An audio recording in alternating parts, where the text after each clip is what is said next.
All things are alive and related. First there was only water.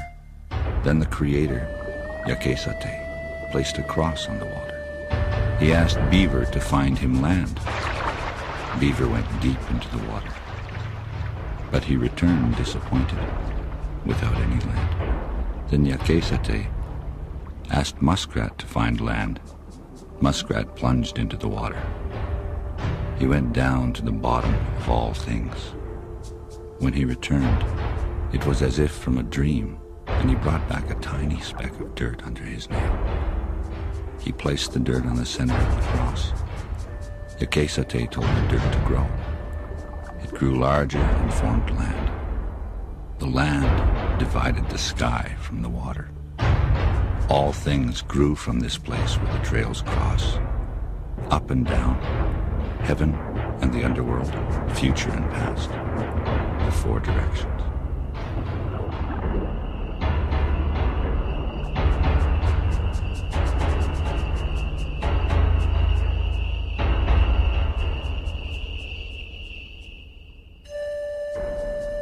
Native people have lived near the Peace River for thousands and thousands of years.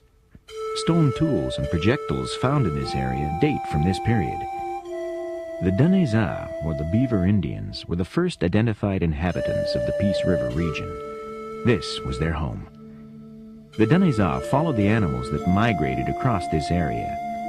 Different seasons would bring the deer, bison, bear, rabbit, beaver, and moose.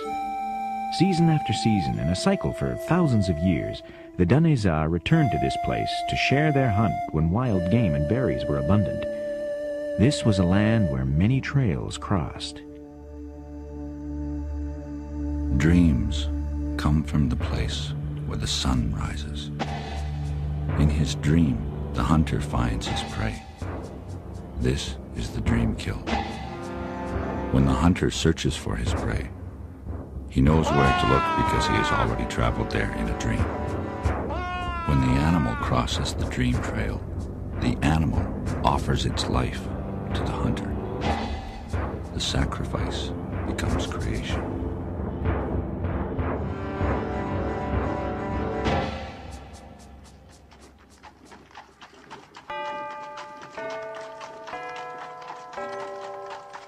In the 17th century, men's hats became fashionable in Europe. The most stylish hats were made from beaver felt, and the finest beaver felt was found in Canada. Beaver pelts became the standard of trade. All goods and furs were priced in terms of made beaver, the value of one prime beaver pelt. Europeans found the beaver a curious animal. The beaver became a symbol of hard work, industry, prosperity, and enterprise. In Europe, its exploits became legendary. Asana Choi was the first dreamer. His name means swan. Asana Choi made everything right in the world. He was the first person to hunt animals instead of the animals hunting people. Asana Choi killed the great cannibal monster, Olena Choi. He cut the monster to pieces, and each piece turned into an ordinary animal. Asana Choi taught the Dunvegan to hunt and freed them from darkness and fear. The Dunvegan hunted in small groups of about 4 families. In the spring and fall, when hunting was good, many groups would gather together on this site to renew friendships and sing the songs of their ancestors. Throughout North America, native people established a wide network of ancient trading routes. The European traders and explorers were guided along these trails as they crossed this continent.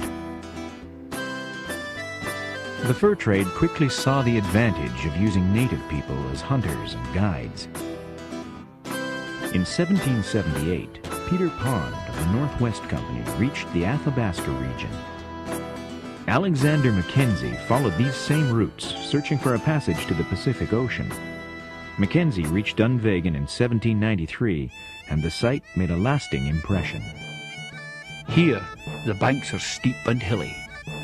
The west side of the river displayed a succession of the most beautiful scenery I have ever beheld. This magnificent theatre of nature has all the decorations which the trees and the animals of the country can afford it.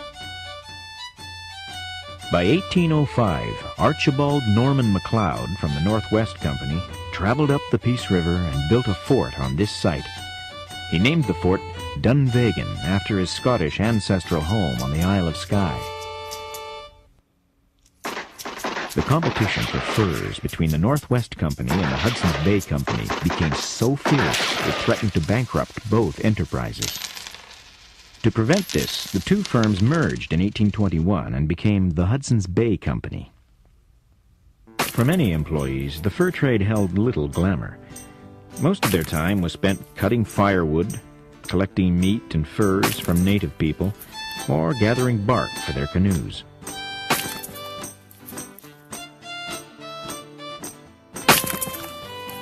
The post required an enormous quantity of meat. A typical ration was 8 pounds per day per man. Dunvegan was also expected to supply posts in New Caledonia and other districts with provisions and supplies. Native people were hired by the post to ensure these needs were met. Overhunting during the years of competition devastated the bison population. By 1822, few bison remained, and a severe winter in 1830 destroyed the rest. Moose became the main food source. Moose are more difficult to hunt, and famine became a frequent condition among the Danezaa, and a constant worry for the traders. To supplement their diet of meat, the employees cultivated vegetable gardens on the flatlands behind the post. Backing onto the steep hills, Dunvegan provided ideal growing conditions for these gardens.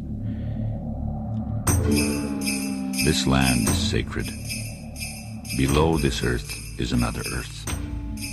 The animals that live below are giants. Asana Choi, the first dreamer, put them there. The hills show the outlines of their gigantic bodies. Below these waters are the other springs where the trails of many moose cross. The Creator, Yakesatai, made it this way.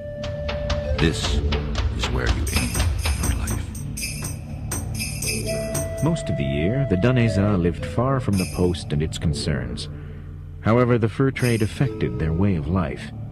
Overhunting and disease caused the Danezaa great hardship.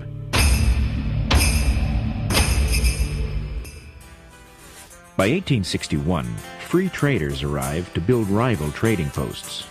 One trader, 12-foot Davis, set up camp directly across the river from Dunvegan. Davis became a legend in the Peace River area. Transportation and trade increased on the Peace River, and cart trails made it easier to reach the new northern settlements. The Oblates of Mary Immaculate, a French Catholic order, were determined to establish a mission at Dunvegan. In 1867, Father Christophe Tissier founded the St. Charles Mission. Later, Father Émile Grouard arrived to oversee the construction of St. Charles Church in 1887. Like the fur traders, the missionaries cultivated gardens and raised livestock at Dunvegan. In 1879, an Anglican missionary, Thomas Bunn, built St. Saviour's Mission. Reverend Alfred Garriock from the Red River was assigned to St. Saviour's a few years later. Garriock planted a grove of Manitoba maples around the mission site. The maples still stand. This was a hard time for everyone. The Garriock's newborn daughter, Caroline, lived only 2 days. She was buried a few meters from their home. Not long after, St. Saviour's Mission closed. When the Klondike Gold Rush began in 1897, Dunvegan was a stopping place for eager prospectors on their way to the Yukon. With the discovery of gold and other minerals in the north, the federal government arranged for a treaty to be signed with the Indians. Treaty 8 was signed at Dunvegan in 1899, and the Danezaa were placed on reserves away from this area. The St. Charles Mission soon closed. Steamboat transportation brought more settlers to the Peace, and Dunvegan was a main port. As more people traveled overland, a cable ferry was set up near the abandoned Catholic mission. A railway line was planned, and Dunvegan was considered a perfect spot to build a station. Real estate prices soared. However, the railway line bypassed Dunvegan, and the land boom suddenly evaporated. Increased settlement pushed game further north, and the remaining Dunvegan followed. Farming replaced hunting as the fur trade declined. In 1918, the Hudson's Bay closed the post, ending 113 years of fur trade at Dunvegan. The Factor's house became a post office and telephone exchange. At the ferry landing, the church became a grocery store and gas station. The cart trails turned into highways, and automobiles replaced horsepower. The ferry was replaced by the longest suspension bridge in Alberta. But people continue to come to Dunvegan and enjoy its natural beauty and history. As they have for thousands of years, it's still a place where people gather together. All things are alive and related. Every moment is included in our memories and the memories of our ancestors. The river flows. Above us, our ancestors dance around the fire at the edge of the world. The circle is completed when you see the tracks before you as you run. Turn from the circle to the Sana Choi, and you see where many trails cross.